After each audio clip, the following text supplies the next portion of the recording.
Jim Bradley slowed his steps as he approached the family courthouse, the concrete building rising in front of him like a judgment already passed. Late fall wind cut through his coat, sharp and unwelcoming, and for a moment he considered how strange it was that after 40 years of work, of providing, of keeping promises, his legs felt this heavy just walking through a set of glass doors. His heart wasn't racing, it was sinking, weighed down by something older than fear. Dread had been living in his chest for years now, quiet but persistent, and today it felt louder than ever. Inside, the courthouse smelled faintly of old paper and disinfectant. Shoes echoed against polished floors. Jim followed the signs toward the family courtroom, each step stirring memories he hadn't invited. Arguments whispered behind closed bedroom doors. Financial decisions he was never truly allowed to make. The way Kate used silence like a weapon, withholding approval until he bent. By the time he reached the doorway, his jaw was tight, his hands clenched at his sides. Then he saw her. Catherine Bradley sat at the far end of the courtroom, legs crossed, posture relaxed, leaning slightly toward her attorney. She looked comfortable, too comfortable. Her hair was perfectly styled, her coat draped over the back of the chair like she owned the place. As she spoke, she laughed softly, covering her mouth in a gesture Jim knew well. It was the same one she used at dinner parties when she wanted to signal that someone else in the room was beneath her. And then she smirked. Not a smile, not warmth, a small, precise curve of the lips that said she already believed she'd won. Jim felt it land in his gut like a punch. For a brief second, their eyes met. Kate's gaze flicked over him, assessing, dismissive, as if he were late to his own irrelevance. Jim took his seat alone. The bench felt hard, unforgiving. He could feel the presence of other people, lawyers flipping through folders, couples sitting stiffly apart, a few strangers waiting for cases of their own, but it all blurred into background noise. His focus stayed locked on Kate, on the easy way she whispered to her attorney, Laura Green, and nodded as if everything unfolding today had been scripted long ago. When the judge took the bench, the room rose and settled again, tension tightening like a drawn wire. Formalities passed, names were read, and then Kate leaned forward, confidence dripping from every movement. "He can't afford a lawyer," she said clearly, her voice carrying across the courtroom. Not loud, not angry, casual, certain. A ripple moved through the room. Jim felt it immediately, the shift in air, the subtle turning of heads. Whispers sparked and spread. He could almost hear the assumptions forming. Washed up, broke, another old man who'd lost control of his life. Jim swallowed hard. His throat burned, but he didn't look away. He stared straight at Kate, his expression still, his anger buried deep enough that it didn't show. Inside, memories crowded in without permission. Kate questioning every expense he made while never explaining her own. Kate reminding him again and again that without her, he'd be nothing socially, nothing relevant. Kate laughing when he talked about slowing down, about enjoying retirement, about peace.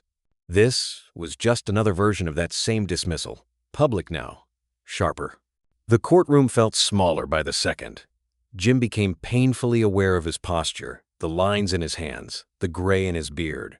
For years, he'd let Kate control the narrative about money, about success, about who held the power between them. Sitting there, under the quiet judgment of strangers, he felt exposed in a way that went beyond finances. This was about worth. The judge adjusted her glasses and began the proceedings, her tone neutral, procedural. Words about assets, representation, and jurisdiction filled the space, but Jim barely heard them. His mind raced, jumping between past and present, between regret and resolve. He thought about every time he'd chosen silence over confrontation, peace over truth, every time he'd told himself it wasn't worth the fight. But today felt different. Not because the fear was gone, it wasn't. It sat heavy in his chest, steady and cold. What was different was the stillness beneath it, a sense that whatever happened next, he would not shrink, he would not lower his eyes. As Kate listened to the judge, her smirk faded into a look of practiced patience. Jim studied her face and wondered just how far she was willing to go, how much she planned to take, how deep she believed his weakness ran. This wasn't just a hearing. It was the opening move in a battle for everything he had left. Laura Green stood with practiced ease, smoothing the front of her blazer as if she were about to deliver a presentation instead of dismantle a man's life. Her voice was crisp, confident, and deliberately loud enough to command the room. From the first sentence, she framed Jim as unstable, financially, emotionally, fundamentally. She spoke of irregular income, of poor planning, of a man who had supposedly coasted on past success and now found himself unable to keep up with basic responsibilities. Each phrase was polished, sharpened, and designed to leave a mark. Jim watched her without moving. His face remained still, almost detached, but inside, the words landed one by one.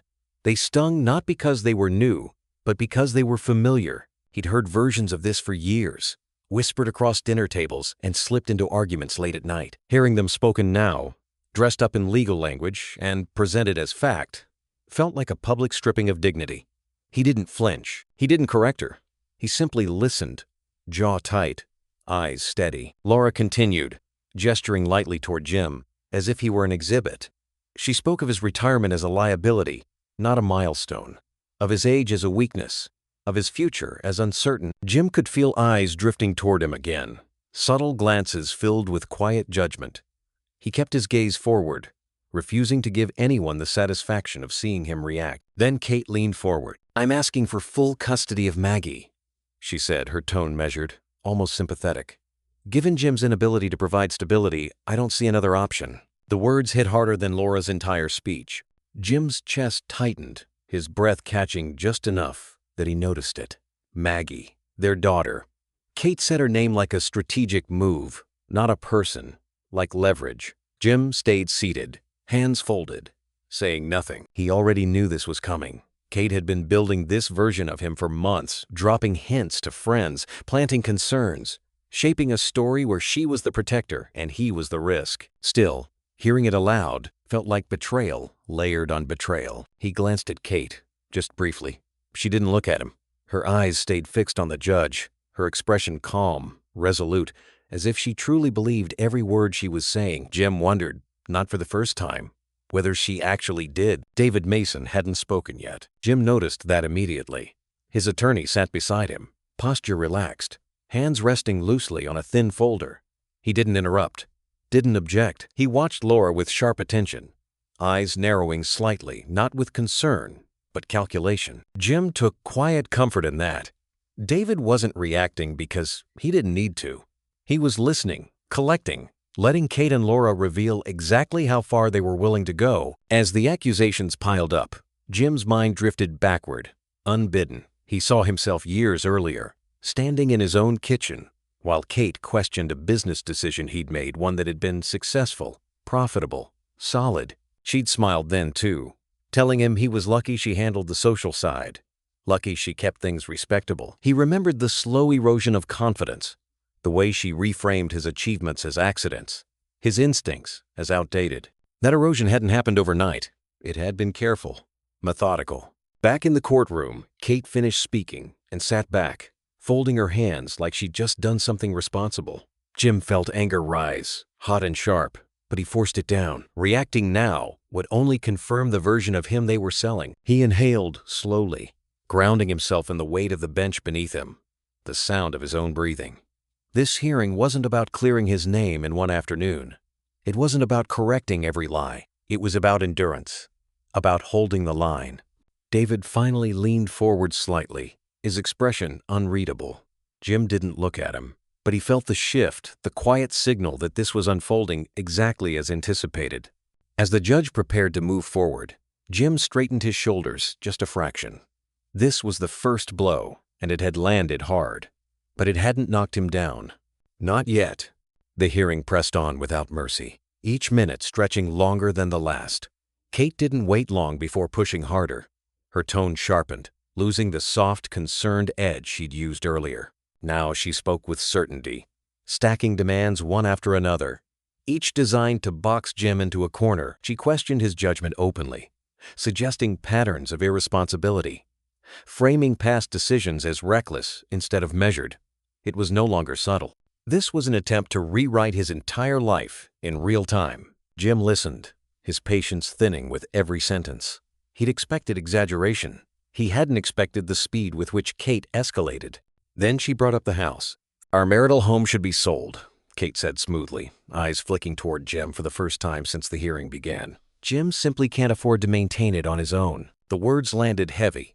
That house wasn't just property. It was where Maggie had learned to ride her bike in the driveway, where Jim had spent weekends fixing things with his hands, refusing contractors because he liked knowing how everything worked, where he'd imagined growing old quietly, long before Kate decided she wanted out. Hearing her dismiss it as something he'd never be capable of keeping felt personal in a way nothing else had. Jim's jaw tightened. His mind raced, jumping ahead, backward, sideways. He'd prepared for this moment, he knew that, but preparation didn't erase the sting. How much more was she planning to take? How far would she go before the judge finally saw what he had lived with for years? For a brief second, he considered speaking, correcting her, defending himself. But he stopped. That was exactly what she wanted, a reaction she could twist. Before Jim could sink further into his thoughts, David stood. The movement was calm, unhurried, but it cut through the courtroom like a blade. David's voice, when he spoke, was measured and precise. He challenged Kate's claims without raising his volume, questioning the assumptions underneath them rather than the emotion behind them.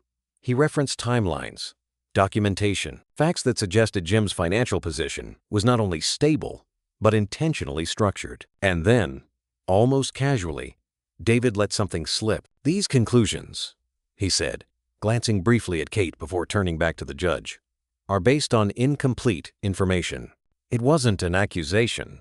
It was an invitation. Jim felt it immediately, a subtle shift in the room. Kate did too. Her posture stiffened. She interrupted David, raising her voice slightly, repeating herself, emphasizing words like risk and liability, as if saying them louder would make them more true. It was theatrics, plain and simple. Jim recognized it. He'd watched her do this for years, when control started to slip, filling the space with noise so no one noticed the gaps. But now, those gaps were visible. Jim studied her face instead of the judge. He saw it, the flicker of uncertainty behind Kate's eyes, the microsecond where she recalculated. It was gone almost as quickly as it appeared, buried under indignation and forced confidence. But Jim caught it, and once he saw it, he couldn't unsee it. She had underestimated him. Not just today. For years. David sat back down, hands folding neatly, as if he'd said all he needed to say for now. Jim felt something settle in his chest, not relief, not yet, but clarity. Kate could shout, she could perform, but she didn't know what he'd prepared. She didn't know how far ahead this had been planned. The judge made a note, her expression unreadable, and moved the hearing forward. Kate continued, but the edge of her certainty had dulled. She over-explained now, repeated herself. Each sentence felt heavier than the last, as if she were trying to convince herself as much as anyone else. Jim straightened slightly in his seat. For years, he'd stayed quiet because it seemed easier, because pushing back felt pointless, because peace, even a false one, had felt preferable to conflict. Sitting there now, watching Kate scramble to maintain control, he understood something with startling clarity. He still had a choice. He could stay passive, let the narrative carry him wherever it wanted, or he could take control not with anger, not with noise, but with precision. Jim's gaze shifted to David just for a moment. Their eyes met, and nothing needed to be said. Today, he wasn't going to sit quietly anymore. And Kate, whether she realized it or not, had just made her first real mistake. The hallway outside the courtroom was quieter than Jim expected. The noise from inside faded once the heavy door closed, leaving behind the hum of fluorescent lights and the occasional echo of footsteps. Jim sat alone on a narrow bench, elbows resting on his knees, hands clasped together. The break felt unreal, like a pause in a storm that hadn't fully arrived yet. His reflection stared back at him from the glass of a nearby display case, older, tired, but steadier than he'd been when he walked in. He replayed the last hour in his head, every word Kate and her lawyer had thrown at him. None of it was new, and yet it had all cut deeper than he expected. He wondered, briefly, how many people in that courtroom believed her, how many assumed he was exactly what she described. The thought tightened his chest, but he didn't let it take root. This wasn't about convincing strangers. It was about surviving what came next. David approached quietly, his footsteps deliberate but unhurried. He didn't speak right away. He sat beside Jim, offering him space before offering words. When he did speak, His voice was low, steady. "You're holding up," he said. "Not a question, an observation." Jim exhaled slowly. "I didn't think it would feel like this," he admitted. "I knew what she'd say. I just didn't expect how comfortable she'd be saying it." David nodded. "She thinks the story's already written." Jim let out a dry, humorless breath. "It always has been. At least, that's how she made it feel." For a moment, they sat in silence. Then the words Jim had kept buried for years started to surface. He talked about the way Kate corrected him in front of others, always with a smile, how she framed his decisions as lucky breaks instead of earned successes, how she controlled money without ever seeming to touch it, questioning his spending while justifying her own as necessary. None of it had felt abusive at the time. It had just felt small, like he was slowly shrinking. "I kept telling myself it wasn't worth the fight," Jim said quietly. "That keeping things smooth was better than being right." David listened without interrupting, his expression focused, thoughtful. When Jim finished, David spoke carefully, choosing his words. "Everything you've told me confirms one thing," he said. "She's used control to keep you passive, but that only works as long as you stay there." Jim looked down at his hands. They were steady now. "I don't want to spend whatever time I have left like that," he said. "I won't." David nodded. "Good, because your strength isn't in correcting her past. It's in what you do next. We're prepared, but I need you to stay grounded. Let the process work." Jim absorbed that. This wasn't about proving Kate wrong sentence by sentence. It was about stepping out of the role she'd assigned him. He felt something shift inside him, not anger, not relief, but resolve. This wasn't just a divorce. It was a reckoning, a line between the man he'd been and the man he was finally ready to be. The courtroom door opened, and voices spilled into the hallway. Kate emerged first, laughing lightly with Laura, her confidence fully restored. She glanced at Jim and offered a look that bordered on pity, like she already knew how this would end. The smugness was intact, unshaken by anything that had happened so far. Jim stood. He didn't rush. He didn't hesitate. As he straightened his jacket, he felt the weight of the years fall into place behind him, not as burdens, but as lessons. He met Kate's gaze without blinking. This time, he didn't look away. As they moved back toward the courtroom, Jim felt his resolve harden. He wasn't here to endure anymore. He wasn't here to be managed, dismissed, or minimized. Whatever Kate thought she knew, whatever victory she believed was certain, she was about to learn something new. Jim was done being passive. The judge's voice cut cleanly through the low murmur of the courtroom. Calm, controlled, final. "I'll need to review the financial statements from both parties," Judge Foster said, her eyes moving from Kate to Jim without pause. For a brief moment, nothing happened. Then Jim stood. The sound of the bench scraping softly against the floor seemed louder than it should have been. A few heads turned. Kate didn't react at first. She was already reaching for her own folder, confident, unhurried. That confidence cracked when David rose beside Jim and placed a thick packet of documents into Jim's hands. Not a single page, a stack.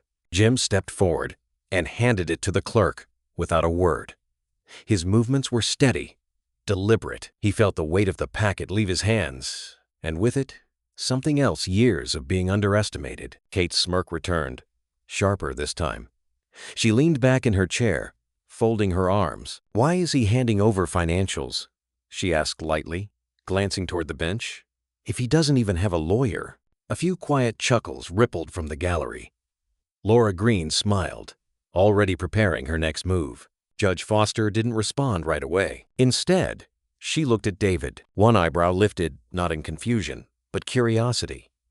Then her gaze shifted back to Kate. "Perhaps," the judge said evenly, "you should ask your client why his attorney is already seated." The words landed like a dropped gavel. Silence swallowed the room. The whispers stopped. The air seemed to tighten, as if everyone realized at the same time that something fundamental had just changed. Kate's smile froze. David stepped forward, calm as ever, his voice clear but unhurried. "Your Honor, we're prepared to proceed." He didn't rush. He didn't raise his voice. He opened his folder and began to speak, not defensively, not emotionally, but methodically. He outlined Jim's financial position with precision, referencing accounts, timelines, and structures Kate clearly hadn't anticipated. He spoke of assets managed quietly, conservatively, of decisions made long before divorce papers were ever filed.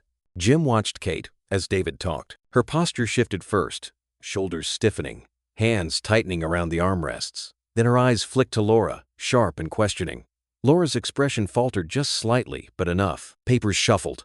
A breath caught. David continued, revealing layers Jim had kept private for years. Not hidden out of fear, but protected, planned. Each sentence dismantled the narrative Kate had built so carefully. The idea of Jim as financially reckless evaporated under the weight of facts. Kate opened her mouth once, then closed it. For the first time that day, she looked unsteady. Jim felt it then, not triumph, not revenge, but control. Quiet, undeniable control. He stayed still, letting David speak for him, letting the truth do the work he'd been too tired to do himself for so long. The judge listened intently, making notes, occasionally glancing up at Kate. Her patience with theatrics was gone now. This was substance. This was preparation.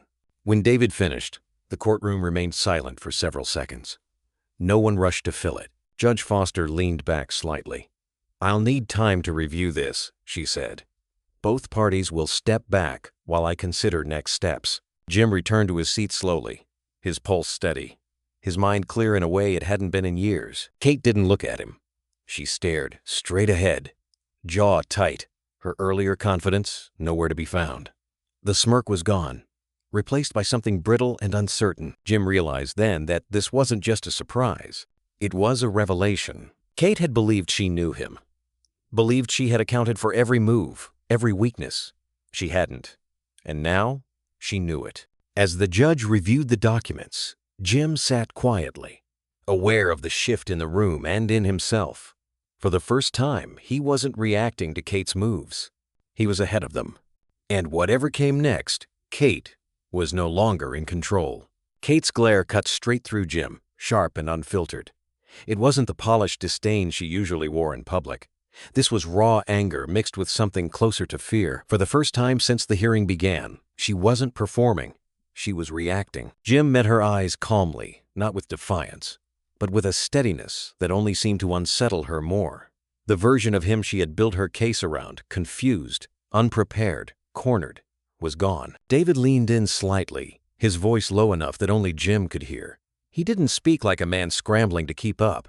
He spoke like someone walking through steps he already knew by heart. He explained how this moment had been anticipated months ago, how every account, every asset, every document had been positioned carefully and legally. Jim hadn't rushed. He hadn't panicked. He'd prepared quietly, knowing Kate well enough to predict her moves long before she made them. Listening, Jim felt a strange mix of relief and grief. Relief that he hadn't been wrong to plan. Grief that planning had ever been necessary against the woman he'd once trusted most. When proceedings resumed, Kate attempted to regain her footing. She spoke again, but the rhythm was off. Her words came faster now, less controlled. She contradicted herself once, then tried to backtrack. Laura stepped in to help, but even she sounded less certain, as if the ground beneath their argument had shifted and they were still adjusting to the tilt. The judge noticed. Jim saw it in the way Judge Foster leaned forward, in the questions she asked, short, precise, impossible to dodge. Kate answered, but each response felt thinner than the last. What once sounded confident now sounded rehearsed. Jim watched the scrutiny fall where it belonged, and a quiet sense of vindication settled into his chest. This wasn't about humiliating Kate. It was about truth finally being weighed without distortion. Still, Jim knew what was at stake. This moment wasn't just symbolic. It would shape everything that followed: custody, property, freedom. One misstep could still cost him years. He stayed focused, breathing evenly, grounding himself in the feel of the bench beneath him. Calm wasn't just an emotion now. It was a strategy. Kate tried once more to rally. She raised her voice slightly, leaning into urgency, appealing to risk and uncertainty. But it no longer landed the way it had before. The judge listened, but the patience was thinner now. Her questions, sharper. The more Kate pushed, the more visible the cracks became. Jim noticed something else too, how Kate avoided looking at him now. When she did, it was brief, unsettled. The control she'd relied on for years was slipping, and she didn't know how to adjust without it. David remained composed, responding only when necessary, letting Kate's own words unravel her position. There was no rush, no grand speech, just pressure applied at exactly the right points. As the exchange slowed, Jim realized something quietly profound. He wasn't fighting anymore, not in the way he once had. He wasn't defending his worth. He was asserting it, simply by standing his ground. The judge called for the next phase of review, signaling that the hearing would continue, but the tone had changed. The balance had shifted. Jim sat back, hands resting loosely in his lap. He felt no urge to smile, no need to celebrate. This wasn't the end. It was confirmation. Kate had come prepared to dominate. Jim had come prepared to endure and then outlast. As the judge gathered her notes, Jim allowed himself one clear thought. This was only the beginning. But the first round was over, and he had won it. The hearing moved into a sharper rhythm, questions and answers colliding like pieces on a chessboard. Kate's side pressed harder now, probing Jim's financial documentation with renewed urgency. Laura paced slowly as she spoke, pointing to figures, circling dates, suggesting inconsistencies that sounded serious even when they weren't. It was clear what they were trying to do: regain momentum, reassert control, remind the room who was supposed to be on the defensive. Jim listened without interruption. He didn't look rattled, but he felt the pressure. Every number mentioned carried weight. Every implication threatened to reopen the narrative Kate had relied on for years. He could almost feel her pushing, testing for weakness, hoping he'd flinch or overreact. He didn't. He stayed still, eyes forward, letting the process unfold. David countered each move with restraint.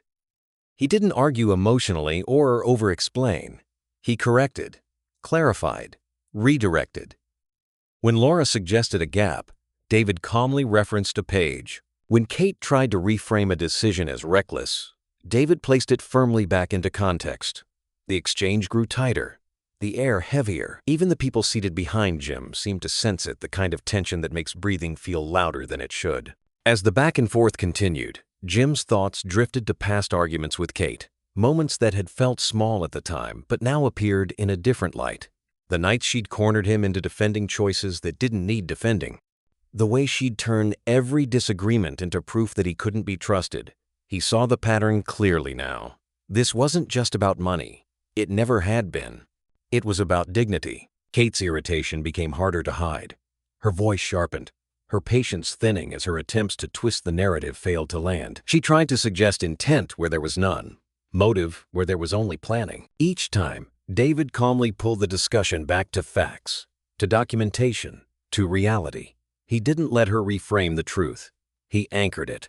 The judge watched closely, her pen moving steadily across her notepad.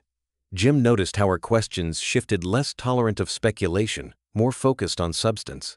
Kate answered, but the confidence she'd walked in with was gone now, replaced by something strained. She interrupted once, then caught herself. It was subtle, but it mattered. Jim felt it then, a slow, unmistakable shift in the room. Not a victory, not yet, but a redistribution of weight. He was no longer carrying it alone. For years, he'd believed power was loud, dominating, relentless. Kate had convinced him of that. Sitting there now, he understood how wrong that had been. Power could be quiet. It could be patient. It could wait while others exhausted themselves.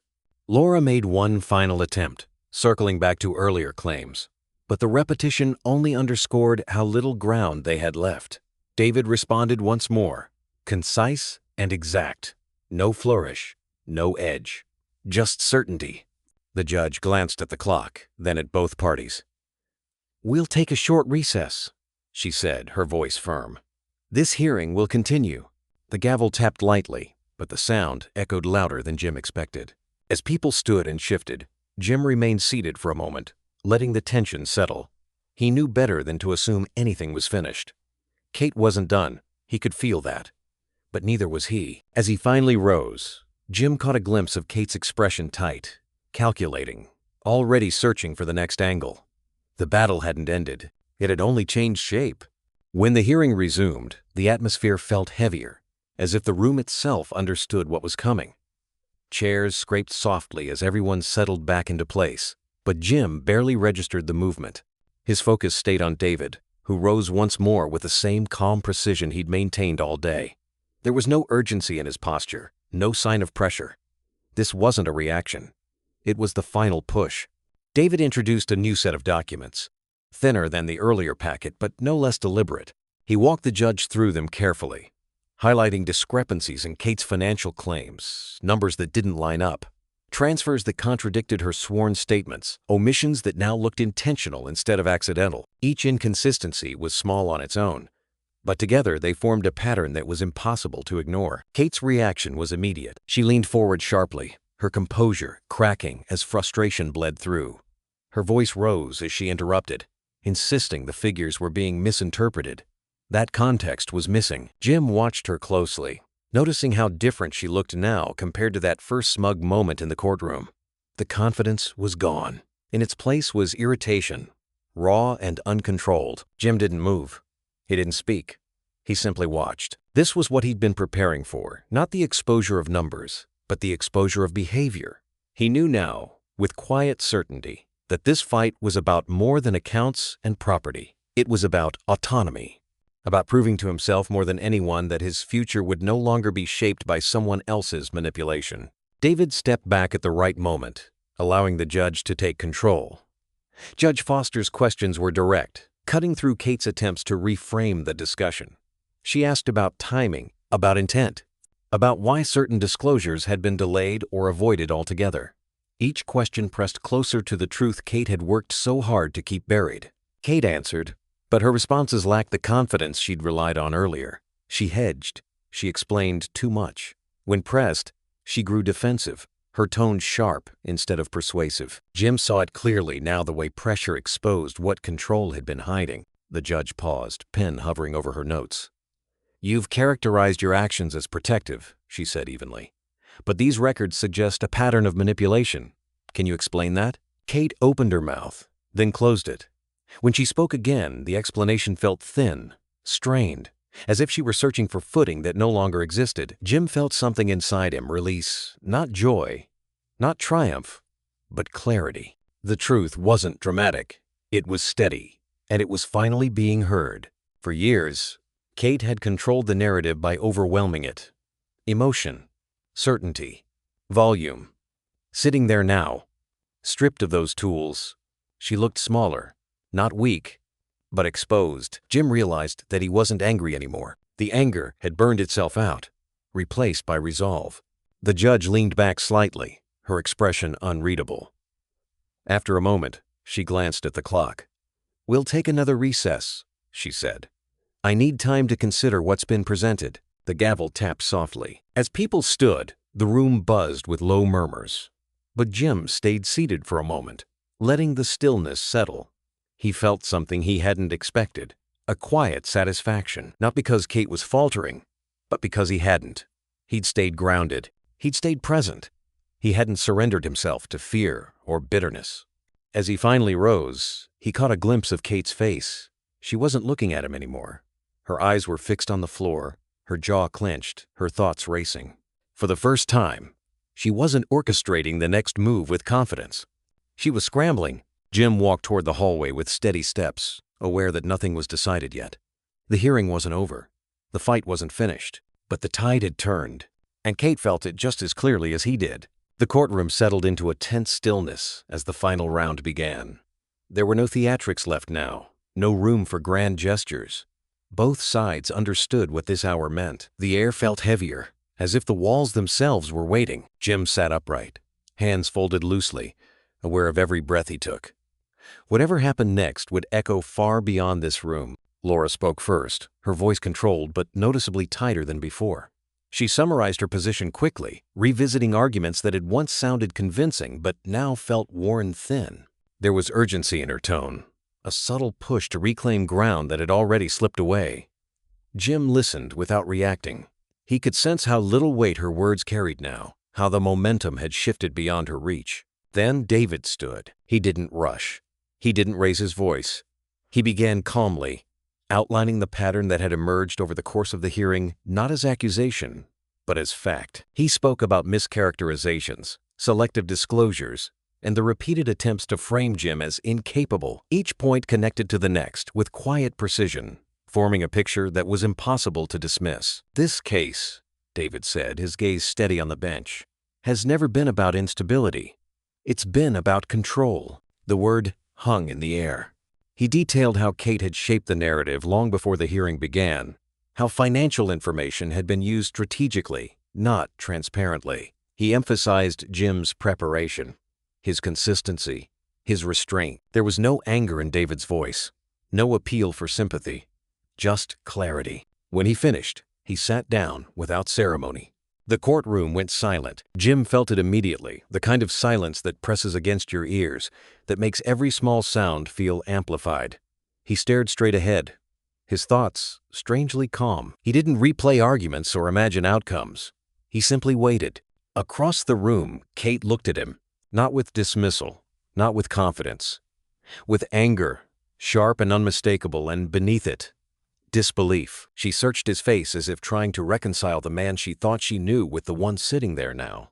Jim met her gaze without flinching. There was no satisfaction in it, just finality. The judge gathered the documents, flipping through them one last time. Pages turned slowly. A pen tapped once against the desk, then stilled. Jim's heart began to pound harder, the sound loud in his chest. He knew this moment would define more than finances or custody. It would decide whether the future belonged to him or remained something negotiated under someone else's control. Judge Foster looked up. The pause stretched, deliberate and heavy. Finally, she spoke. "Based on the evidence presented," she said evenly, "I'm issuing a temporary ruling." Jim barely breathed. "Mr. Bradley will retain immediate control over his assets," the judge continued, "pending final settlement. Primary custody arrangements will also reflect this ruling."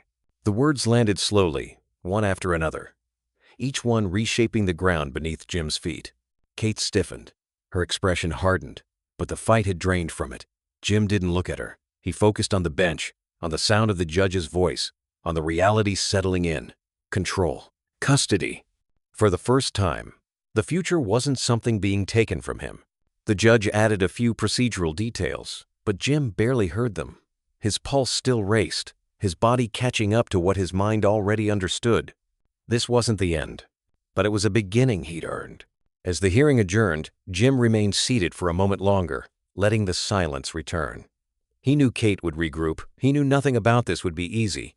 But as he finally stood, one truth stayed with him, steady and undeniable. The balance of power had shifted and it wasn't going back. Jim's house felt unfamiliar when he stepped inside, like a place he'd known for years but never fully occupied. The lights were off, the room's quiet, the late afternoon sky casting long shadows across the living room floor. He set his keys down slowly, the sound echoing louder than it should have. The judge's words still rang in his ears. Temporary ruling, control, custody. Each phrase replaying, as if his mind needed to hear them again, to believe they were real. He sank into the armchair by the window and sat there without moving. Relief tried to surface, but it didn't come easily. Too many years of bracing for disappointment had trained him to stay guarded. Still, something had shifted. The future no longer felt like a closed door. His phone buzzed. David's name lit up the screen. "Today went the way we needed it to," David said once Jim answered. His tone was steady, but there was an edge of satisfaction beneath it. He laid out the next steps, what filings would come next, how the temporary ruling strengthened their position, how Kate's credibility had taken a real hit. "She overplayed her hand," David said simply, "and now we have leverage." Jim listened, absorbing each word. He asked a few questions, practical ones, the kind that kept his feet on the ground. When the call ended, he felt calmer, not triumphant, but anchored, prepared. Almost immediately, his phone buzzed again. Kate.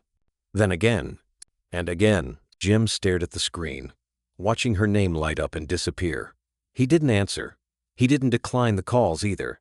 He just let them ring until they stopped. For years, he'd been conditioned to respond, to explain, to soothe. Today, silence felt like reclaiming something that had never truly been his. As the house settled around him, Jim's thoughts drifted backward.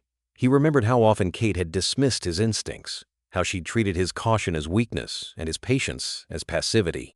He saw now how thoroughly she'd underestimated him, not because he lacked intelligence, but because she'd never believed he'd stop playing the role she assigned him. Today hadn't been about winning. It had been about standing up. Another buzz broke the quiet. This time, it was Maggie. Her voice was soft when he answered, but there was relief in it. "I'm glad today didn't go the way Mom thought it would," she said carefully. Jim closed his eyes, letting the words settle. He didn't want to put her in the middle, didn't want her choosing sides. But hearing that, she felt safer. That mattered more than any ruling. "I just want you okay," Jim said. "I am," Maggie replied. "More than I have been in a while." After they hung up, Jim sat back and let himself feel it. Not victory, but hope. Small, cautious, but real. He knew better than to believe the fight was over. Kate wouldn't stop. Control didn't loosen its grip easily. But, for the first time, he wasn't walking into the next stage blind. Then the phone rang again. A number he hadn't seen in years. His former business partner. Jim hesitated before answering, curiosity outweighing caution. The voice on the other end was familiar, tense. They exchanged brief pleasantries before getting to the point. "I wasn't sure whether to call," the man said. "But given what's happening, you should know something." Jim straightened. The words came slowly, deliberately. Months earlier, long before the divorce filing, Kate had initiated a series of transfers, quiet ones. Funds moved offshore, routed through accounts Jim hadn't recognized. At the time, his partner had assumed it was a standard restructuring. Now, looking back, the timing felt wrong. "She was hiding money," the man said. "A lot of it." Jim felt the air leave his lungs.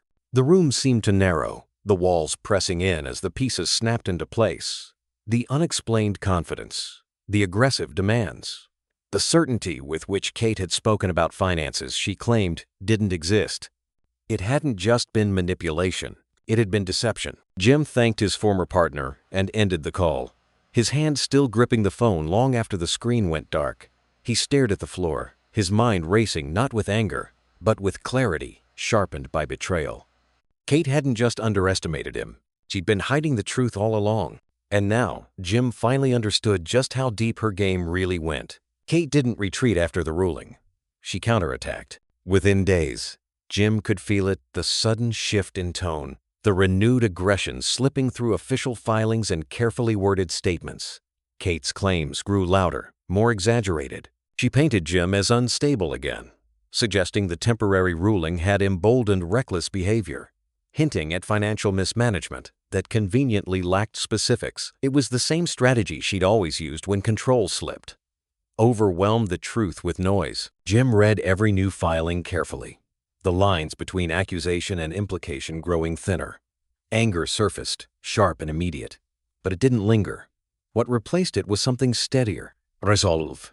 If Kate wanted to escalate, he would meet her with facts she couldn't bend. He reached out to people he hadn't spoken to in years, former colleagues, accountants, advisors who had seen his work firsthand. These were people who knew how he operated. Conservative, deliberate, meticulous. Conversations were brief but productive. Documents followed. Records surfaced. Each call peeled back another layer of the story Kate had tried to rewrite. David stayed a step ahead of it all.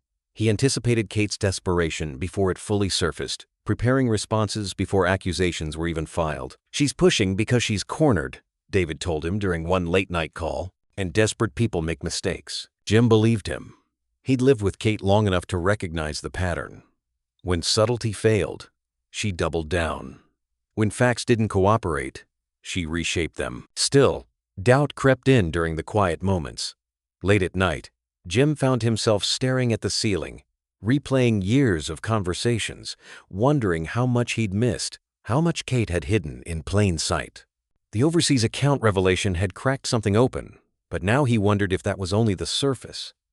How deep did the deception go? How much of his life had been carefully curated without his consent? The thought carried grief with it, not just for the marriage, but for the version of himself that had trusted without question. Maggie called one evening, her voice tense. "She's not acting like herself," she said. "Or maybe she is, and I just didn't see it before." Jim chose his words carefully. He didn't want to poison Maggie against her mother, but he wouldn't lie either.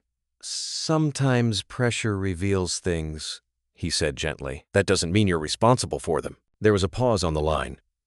"Are we doing the right thing?" Maggie asked. Jim felt the weight of that question settle into his chest. "We're fighting for the truth," he said. "That's always the right thing." As the next hearing approached, Kate's narrative began to unravel under its own weight. David presented evidence, methodically communications that contradicted her claims, timelines that exposed exaggerations, financial records that proved intent rather than oversight. Each piece fit cleanly into place, leaving little room for interpretation. Kate pushed back, but the energy had changed. Her arguments felt reactive now, not strategic. The confidence she once wielded so easily was replaced by sharp edges and impatience. The judge noticed. Jim could see it in the narrowing of her eyes, in the way she asked Kate to clarify statements that no longer aligned. For the first time, Kate's claims didn't just stall. They collapsed. Jim sat through it all, his expression calm, his posture steady. Inside, something shifted, not triumph, but validation. This wasn't about proving Kate wrong out of spite. It was about restoring something fundamental that had been eroded over time. Truth. As David finished presenting the latest evidence, Jim felt a quiet sense of justice take shape. He wasn't just defending accounts or custody schedules. He was reclaiming his story, his future, the right to exist without being diminished. Kate looked smaller now, not physically, but strategically. The tactics that had once worked so effortlessly were failing in full view of the court, and Jim understood something with absolute clarity. This reversal wasn't just happening on paper, it was happening everywhere. By the time the proceedings resumed, the tone in the courtroom had shifted again. What once felt like a contest of narratives now felt like an examination. Kate's statements, once delivered with confidence, were being revisited one by one, and under scrutiny, they didn't hold. Small contradictions surfaced, first dates that didn't align, explanations that changed, depending on who was asking. Each inconsistency widened the gap between what she claimed and what the record showed. David moved through it all with surgical calm. He didn't accuse. He demonstrated. He laid out timelines that told a different story than Kate's testimony, financial trails that pointed to intent rather than oversight. The judge followed closely, her questions no longer exploratory but precise, pressing Kate to reconcile statements that no longer fit together. Kate tried. At first, she corrected herself. Then she deflected. Then she blamed misunderstanding. But the truth has a way of cornering people. Her voice grew sharper as the pressure mounted. She interrupted more often now, frustration leaking through her composed exterior. When David presented evidence of transfers that contradicted her sworn claims, Kate snapped back defensively, insisting context was being ignored. The judge allowed her to speak, but only briefly, and the restraint only seemed to anger her further. Jim watched it unfold with a strange mix of emotions. Vindication, yes, but also grief. This was the woman he'd shared decades with. The unraveling wasn't dramatic. It was slow, public, unavoidable. And each thread that came loose revealed how much control had mattered to her, how far she'd gone to maintain it. David continued, calmly dismantling what remained of Kate's position. He showed how patterns repeated, how money moved only when scrutiny loomed, how disclosures were made only when forced. The argument wasn't loud. It didn't need to be. It was cumulative, and it was devastating. Kate lashed out. Her tone turned accusatory, then personal. She questioned Jim's motives, his character, even his memory.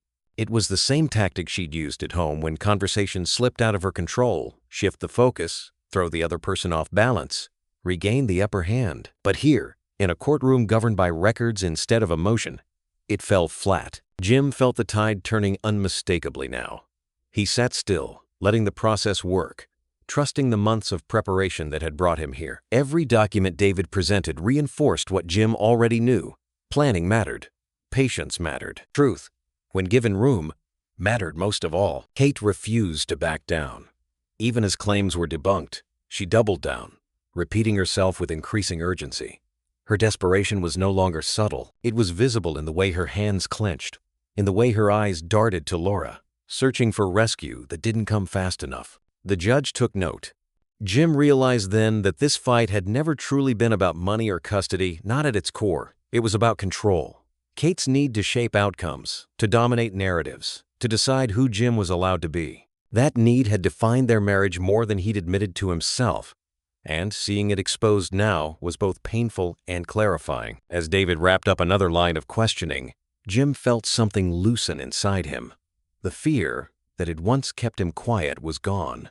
In its place was a cautious hope, one he hadn't allowed himself to feel until now. Could this finally lead to freedom? Not just legal freedom, but emotional release.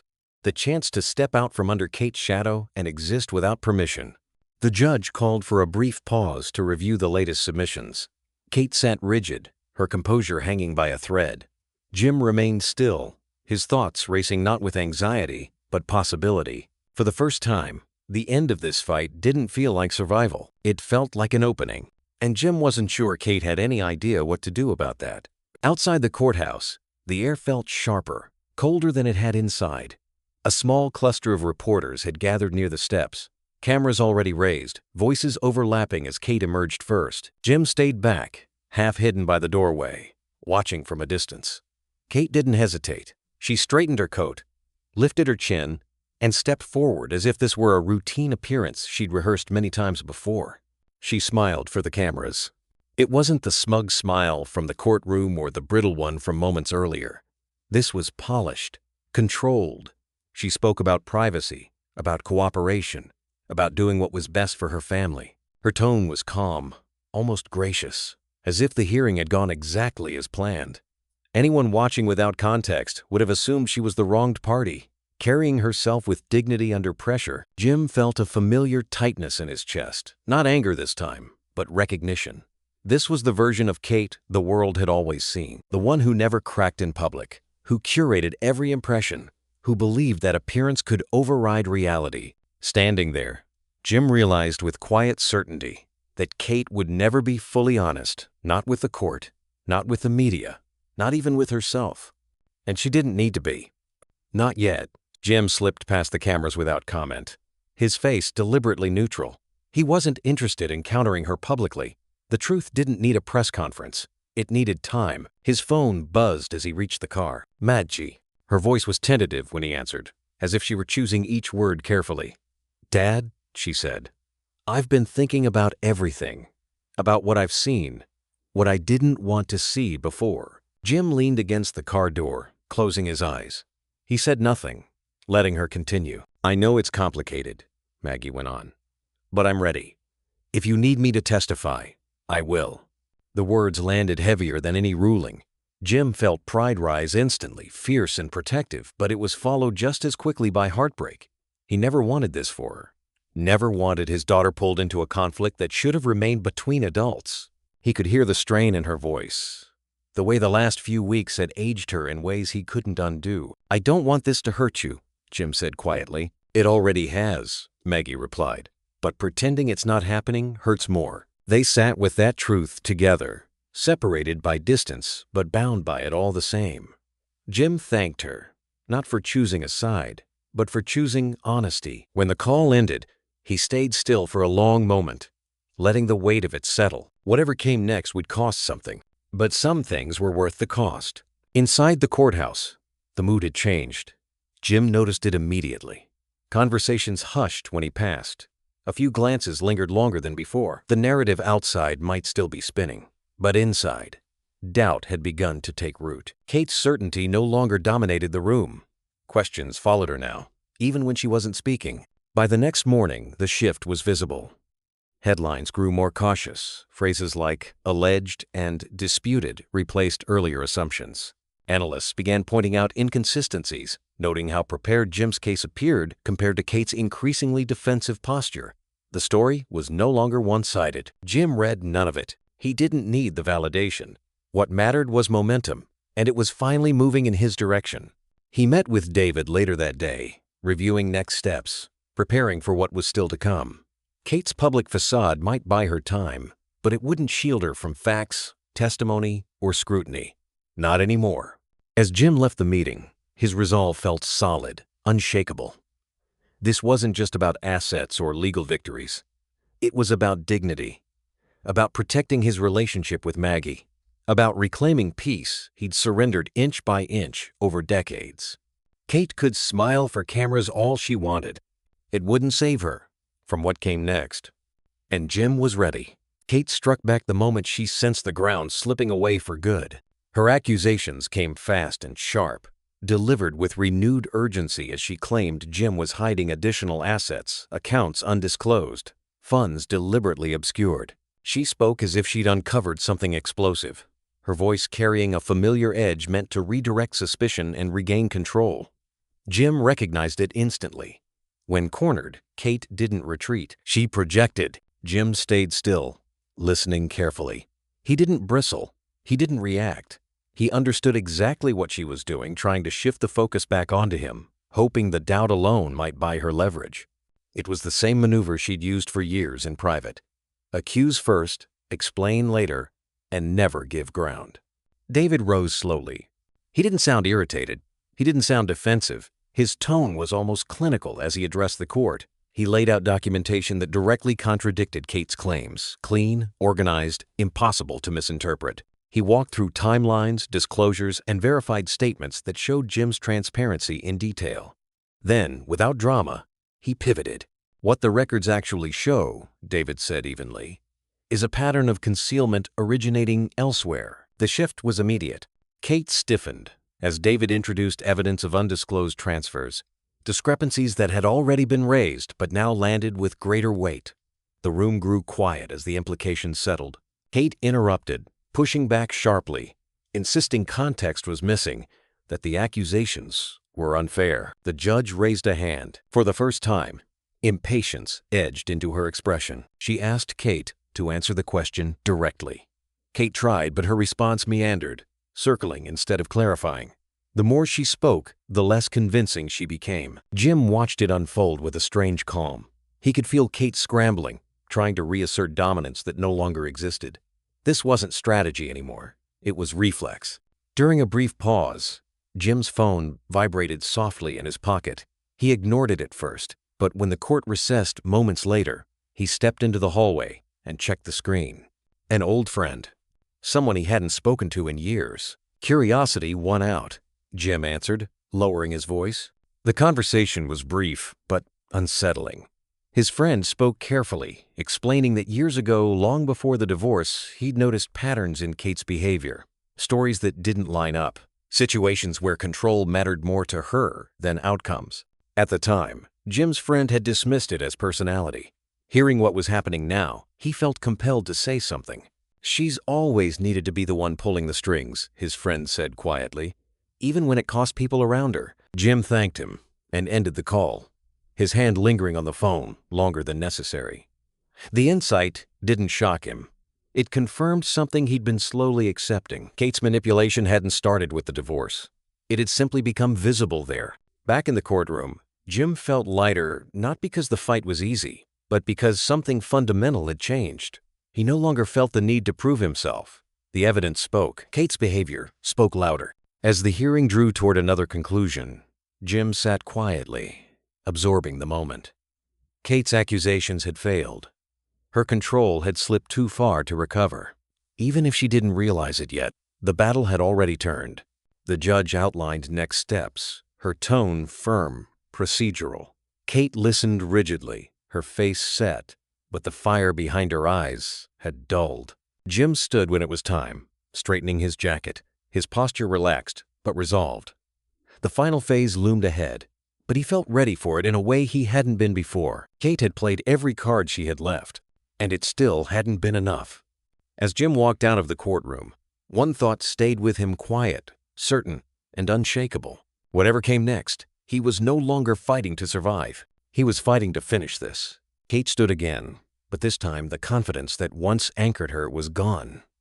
What replaced it was urgency wrapped in emotion, her voice softening as she spoke directly to the judge. She talked about Maggie, about stress, about confusion, about how Jim's actions had supposedly shaken their daughter's sense of stability. Each sentence was carefully shaped to sound protective, maternal, wounded. Jim recognized the tactic immediately. When control failed, Kate reached for sympathy. Jim stayed still, his expression unreadable. He listened as Kate painted herself as the buffer between Maggie and chaos, subtly positioning Jim as the source of that chaos. It was a familiar move, one he'd seen behind closed doors countless times. The difference now was the audience and the stakes. When Kate finished, The courtroom held its breath. Jim rose slowly. He didn't rush. He didn't raise his voice. When he spoke, it wasn't with anger or accusation, but with clarity that came from long restraint. He addressed the judge directly, his tone measured, steady. "Maggie has always been the leverage," he said quietly. The words cut through the room. Jim spoke about how decisions were framed as being for Maggie whenever Kate wanted compliance, how disagreements were shut down by invoking fear or guilt. He didn't dramatize it. He didn't exaggerate. He described patterns consistent, repeated, unmistakable. He explained how Kate used concern as control, love as pressure, and how Maggie had been pulled into conflicts she never should have carried. Kate interrupted, her voice sharp, indignant. "We will have no further outburst," Judge Foster said firmly. The gavel didn't strike, but it didn't need to. The authority in her voice was absolute. Kate fell silent, rigid, her jaw clenched. Jim continued, his composure holding until it didn't. When he spoke about sacrifice, his voice faltered just slightly. He talked about years spent prioritizing family over self, about choosing stability over pride, about absorbing blame to keep peace, not just financially, but emotionally. The missed moments, the quiet compromises, the way he'd convinced himself that endurance was the same as love. For a moment, the room felt smaller. Jim steadied himself and finished, not with accusation, but with truth. He wasn't asking for punishment. He was asking for protection for his daughter and for the space to live without manipulation. Judge Foster listened without interruption. When Jim sat back down, she reviewed her notes, her expression focused, deliberate. The silence that followed was heavy, charged. Then she spoke. "Based on the testimony and evidence presented," she said evenly, "the court is issuing a temporary custody agreement." Jim's heart began to pound. "Mr. Bradley will have primary custody of Maggie," the judge continued. "Miss Bradley will be granted limited visitation, pending final determination." Kate's breath caught audibly. The judge wasn't finished. "Additionally," she said, turning a page, "after reviewing the full scope of financial documentation, including evidence of undisclosed transfers and concealed assets, the court is ordering an immediate freeze on all assets held by Miss Bradley." The words landed like a final gavel strike. Kate stared forward, unmoving. The wealth she'd relied on, the leverage she'd guarded, locked, untouchable. For the first time, she had nothing to maneuver with. Jim felt the impact not as triumph, but as release. The fight hadn't ended, but its shape had changed completely. Control had shifted, permanently. The judge outlined next steps, procedural and precise. But Jim barely heard them. His focus stayed on the reality settling in. Maggie would be safe. The truth had weight. And Kate finally couldn't bend the process to her will. As the session concluded, Jim remained seated for a moment longer. His hands were steady now. His breathing even. Kate didn't look at him as she gathered her things. She didn't need to. Everything she'd relied on was gone. And Jim knew, with quiet certainty, that whatever came next, this fight was no longer hers to control. Jim and Maggie sat side by side on a wooden bench outside the courtroom, the noise of the courthouse fading into a dull, distant hum. The hearing was over for now, but the weight of it still pressed down on both of them. Maggie's shoulders were tense, her hands folded tightly in her lap. Jim noticed the small details the way he always had, the way she rubbed her thumb against her knuckle when she was overwhelmed, the way her breathing stayed shallow until she forced herself to slow it. Neither of them spoke at first. Finally, Maggie turned toward him. Her eyes were tired, red at the edges, but steady. "Thank you," she said quietly, "for standing up for me, for not backing down." Jim swallowed. Those words carried more weight than any ruling the judge had delivered. He nodded once, afraid his voice might fail him if he spoke too quickly. When he did answer, it came out low and careful. "I should have done it sooner." Maggie shook her head. "You did it when it mattered." They sat there in silence again, but it was different now, no longer strained, no longer uncertain. Jim felt something settle between them, something fragile, but real. Trust, slowly rebuilding. He rested his hand over hers, and she didn't pull away. As they waited, Jim's thoughts drifted through the years he couldn't get back, the compromises he'd mistaken for peace, the arguments he'd swallowed, the version of himself he'd allowed to shrink because it seemed easier than fighting. He'd lost time. He'd lost confidence. In some ways, he'd lost himself. But sitting there with Maggie, he realized what he'd regained. His dignity, his self-respect, and his daughter's trust, something far more valuable than any asset Kate had ever tried to control. Across the hall, Kate stood near a group of acquaintances, her posture rigid, her voice just a little too loud.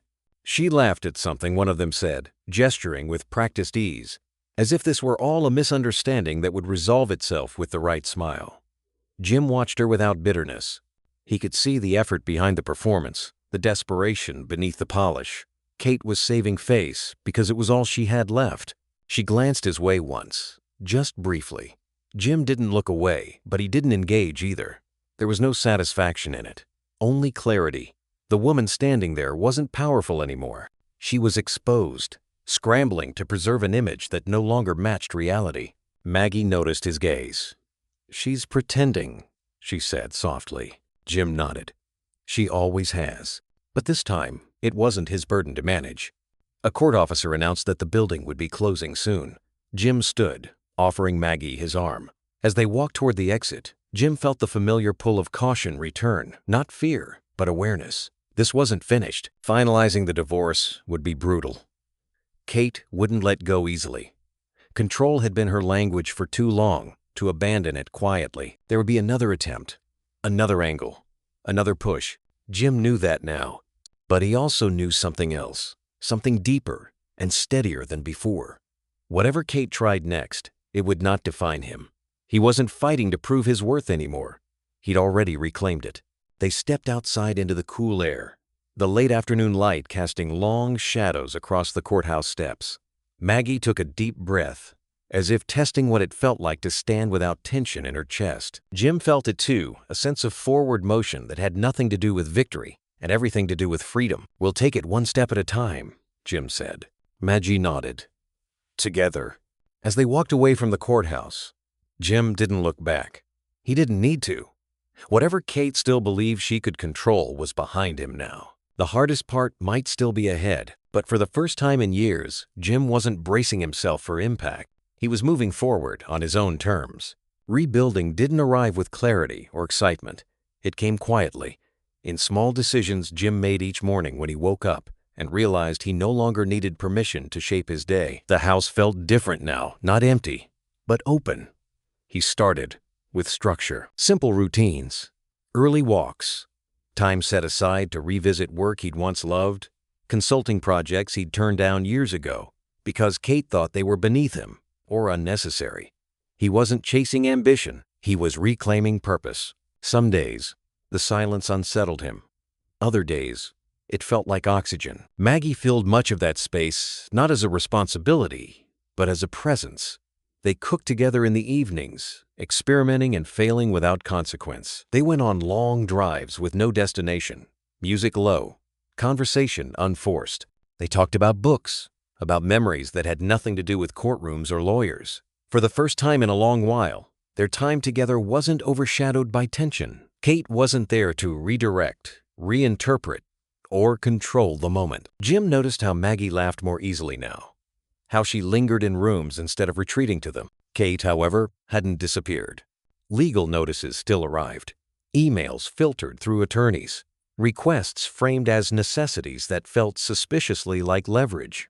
Kate tried to reopen discussions that had already been settled, questioned agreements she'd signed, hinted at new claims that went nowhere.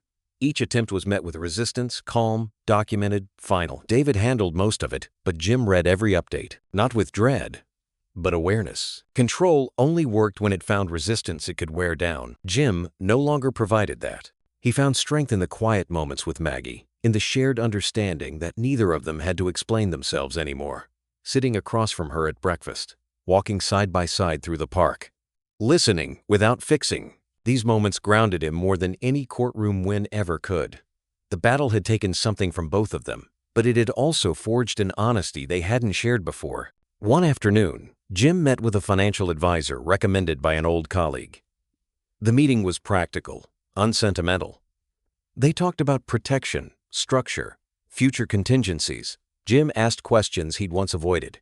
He listened carefully. For years, money had been a source of tension, something Kate used to assert control.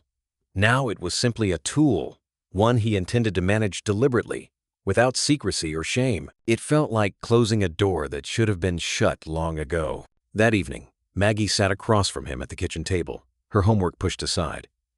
She hesitated before speaking, then exhaled. "I don't think I realized how much I was holding in," she said. "During all of it." Jim nodded, inviting her to continue. She talked about guilt, about feeling responsible for keeping the peace, about confusion, about moments when she didn't know which version of reality to trust. Jim listened without interruption, without correction. He didn't minimize her experience or offer solutions she hadn't asked for. He simply stayed present. When she finished, he said quietly, "None of that was yours to carry." Maggie's eyes filled, but she didn't look away. "I know that now." Healing didn't feel dramatic. It felt slow, uneven, honest. There were setbacks, moments when Kate's name still tightened Jim's chest, nights when old habits tried to resurface. But those moments passed more quickly now. They didn't define the day. Gradually, the future began to feel less abstract. Maggie talked about plans again. Jim considered possibilities without bracing for interference. The house held laughter that didn't feel tentative. The air felt lighter not because the past had been erased, but because it no longer dictated what came next. Still, Jim remained aware. The legal process wasn't fully finished. Kate hadn't said her last word. He didn't mistake peace for finality, but he trusted himself now. As he watched Maggie head out the door one morning, confident and unburdened in a way she hadn't been before, Jim felt something solid take root inside him. Whatever challenges remained, they would be met from a place of strength, not survival. The family wasn't whole in the way it once was, but it was healing. And for the first time, Jim could see a future that wasn't shaped by resistance, but by choice. Months passed without Jim noticing the exact moment when survival gave way to living. There was no single morning where everything felt fixed. Instead, peace arrived quietly, settling into his routines, his thoughts. The way his shoulders no longer carried constant tension. The house no longer felt like a battleground or a reminder of what had gone wrong. It felt like his earned, honest, unguarded. He woke without dread. He planned days without bracing for interruption. Even the silences felt different now, no longer loaded, no longer waiting to be filled with conflict. Freedom, he realized, wasn't loud. It was steady. Maggie moved in fully one weekend without ceremony.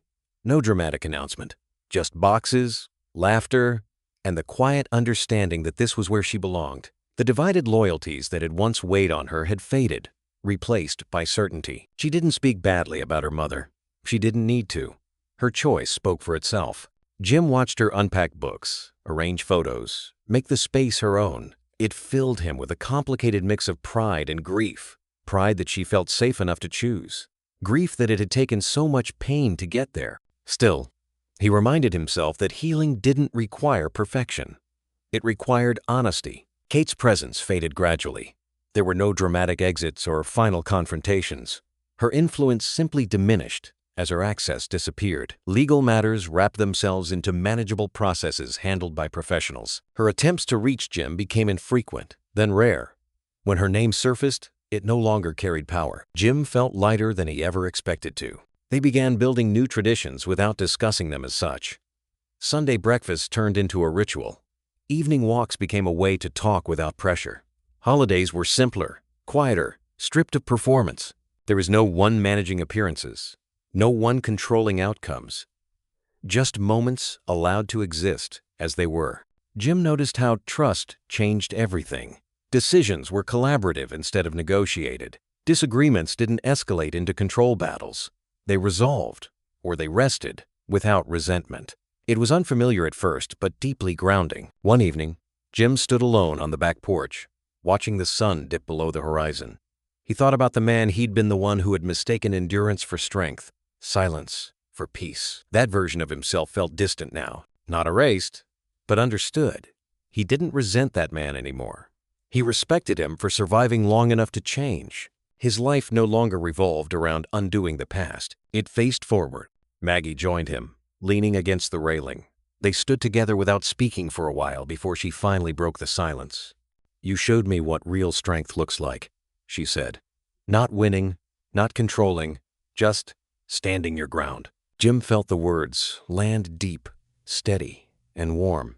He turned to her, seeing not the child he'd once tried to protect from everything, but a young woman who had grown through truth instead of avoidance. "I learned it late," he said. "But I'm glad you didn't." She smiled softly. "I am too." As night settled in, Jim felt something close to contentment, rare, earned, unmistakable. He wasn't waiting for the other shoe to drop. He wasn't scanning the horizon for threats. The future felt open, not fragile. For the first time in years, Jim knew exactly who he was. And for the first time, that was enough. There were nights when Jim still found himself awake, staring at the ceiling, not with regret but with reflection. Time had given him distance, and with it, clarity. He thought about his marriage the way one studies an old photograph, recognizing the faces, remembering the moment, but no longer living inside it. There had been years of pain, yes, years where love had slowly been replaced by control, where silence had been mistaken for stability. But there had also been strength. Even then, though he hadn't known how to name it, he had endured. And endurance, he now understood, was not weakness. What he lost was undeniable. A shared history, a version of the future he once believed in, the comfort of familiarity. Even when that familiarity had been harmful, he lost time, years he couldn't reclaim. And for a while, that loss had felt unbearable. But what he gained had changed him. Perspective, first and foremost. The ability to see what mattered without distortion. Peace that wasn't negotiated or conditional. A sense of self that didn't depend on approval or avoidance. Jim realized that for most of his life, he had measured success by how little conflict he created. Now, he measured it by how honestly he lived. He watched Maggie from the doorway of her room as she packed for another step forward, college applications spread across her desk, plans taking shape. She moved with confidence now, unburdened in a way that filled him with quiet pride. She wasn't perfect. She didn't need to be. She was thoughtful, grounded, and unafraid to ask hard questions. The kind of strength that didn't announce itself. Jim smiled to himself. Protecting his family, he realized, didn't mean shielding them from truth. It meant standing firmly in it, even when it was uncomfortable. Especially then, he learned that self-respect wasn't loud or performative. It was the willingness to say no, to stay present. To walk away when staying meant losing yourself. One evening, Jim sat alone at the kitchen table with a blank sheet of paper in front of him. He hadn't planned to write anything, but his hand moved anyway. He wrote a letter not to Kate, not to Maggie, but to himself. He acknowledged the man he had been, the mistakes he'd made, the compromises he'd chosen out of fear rather than trust. He didn't shame that man. He thanked him for surviving long enough to grow. He wrote about boundaries learned late but held firmly now, about courage that didn't arrive all at once, but built itself piece by piece, about the difference between control and care, between love that demands and love that supports. When he finished, he folded the letter and placed it in a drawer, not as something to revisit often, but as a marker, proof that he had crossed something irreversible. Jim no longer felt anger toward the past. It had taught him too much for that. He felt peace, not the fragile kind, but the kind that holds even when memories surface. He could look back without being pulled under. He could look forward without fear. Standing by the window later that night, watching the lights settle into quiet across the neighborhood, Jim felt ready. Not for a perfect future, just an honest one. The chapter that had defined him for so long was closed, not with bitterness, but with understanding. And as he turned away from the window, heading toward the life still unfolding ahead of him, Jim did so with steady steps. He had lost much, but what he gained had finally taught him how to live. Jim drove slowly down the familiar street, hands resting easily on the wheel, the late afternoon sun casting long shadows across the pavement. He'd taken this road countless times before, back when his thoughts were always elsewhere, back when every drive felt like an escape attempt that never quite worked. Today, it felt different. Not lighter exactly, but clearer, like the road no longer led him in circles. He remembered what it used to feel like to move through life braced for impact. The constant calculation, the quiet dread of saying the wrong thing, choosing the wrong tone, pushing back just enough to spark conflict but not enough to change anything. Marriage had once felt like partnership, Somewhere along the way, it had become confinement. He hadn't noticed the bars being built because they'd gone up one compromise at a time. Now, sitting in the driver's seat, he felt something he hadn't in years' presence. He wasn't replaying arguments or anticipating resistance. He was simply here, moving forward. At a red light, Jim glanced to his right and saw Kate. She stood across the street outside a cafe, talking animatedly with someone he didn't recognize. Her posture was familiar, her gestures precise, her expression carefully composed. For a moment, Jim expected the old reaction, a tightening in his chest, a flicker of anger or regret. It didn't come. He watched her the way one watches a stranger pass through a scene that no longer belongs to them. There was no bitterness, no satisfaction, just distance. Emotional, final, complete. The light turned green, and Jim drove on without looking back. His phone rang a few minutes later. Madgie. Her voice was bright, unguarded. She talked about her day, about plans forming, about small victories that mattered more than she realized. Then she paused. "I just wanted to tell you," she said, "I'm proud of you." Jim swallowed, the words settling deep and steady. "That means more than you know," he replied. When the call ended, Jim felt a quiet certainty take hold.